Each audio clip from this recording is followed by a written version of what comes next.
Bago yung flight natin papunta sa Pinas, dumaan muna tayo rito para humingi ng proof of address natin. Kasi kakailanganin ko sa bangko sa Pinas. At humingi na rin ako ng proof of vaccination. Kahit hindi na kailangan, paniguro lang. Syempre, nagpakulay muna tayo ng buhok bago lumipad para hindi makita yung white hair ni Madam.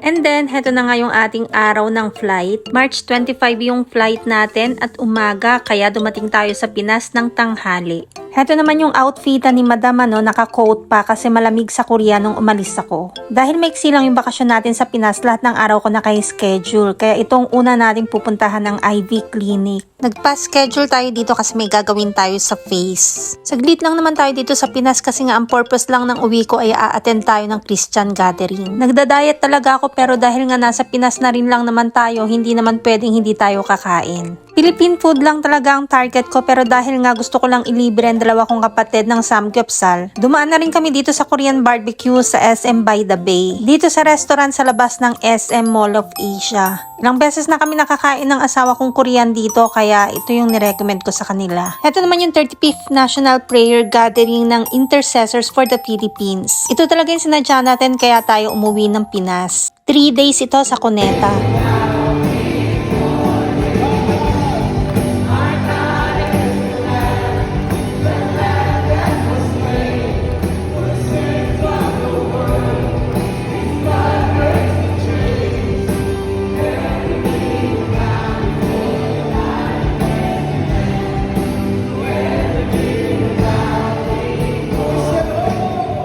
Pagkatapos ng 3 days gathering sa Cuneta Astrodome, meron akong 2 araw na natitira para kumain ng mga gusto kong kainin at maghanda ng mga bibilihin ko para dalhin sa Korea. Kaya pumunta na rin kami sa mga lugar na malapit lang katulad nito. Yung mga lugar na malapit lang at hindi magkukonsumo ng mahabang oras para puntahan. Palipas ng konti ng oras at syempre puro kain, ang sarap ng pizza na to. Kaya lang sobrang laki Habang nandito sa Pinas, nakain ko na yata lahat ng gusto kong kainin.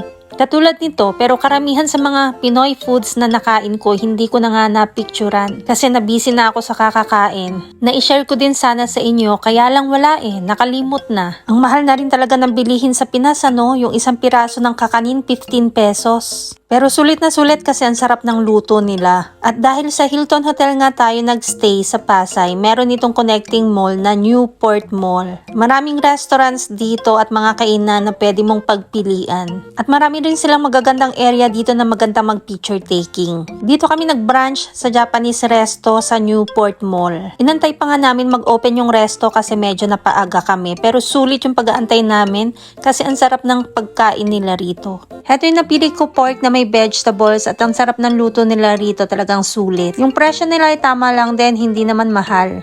Then nag-additional lang ako ng tempura. So ayan si Madam, marami na siyang gutom. Hindi halatang gutom na.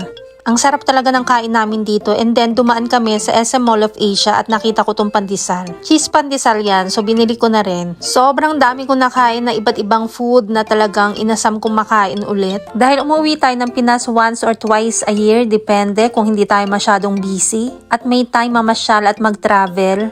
Pero sa maiksing panahon na nandito ako nasulit ko na rin kasi hindi naman talaga vacation ang purpose ko rito. Para nga umattend lang ng Christian gathering. So dahil tapos na yung purpose ko, pauwi na tayo. Hopefully sa next vacation makapagbakasyon tayo ulit ng 1 month katulad nung nakaraan. Para makapamasyal tayo ulit sa mga magagandang tourist spot sa Pilipinas. O siya, ang dami ko na nakwento. Dito na lang muna. Pauwi na tayo ng Korea. Annyeong!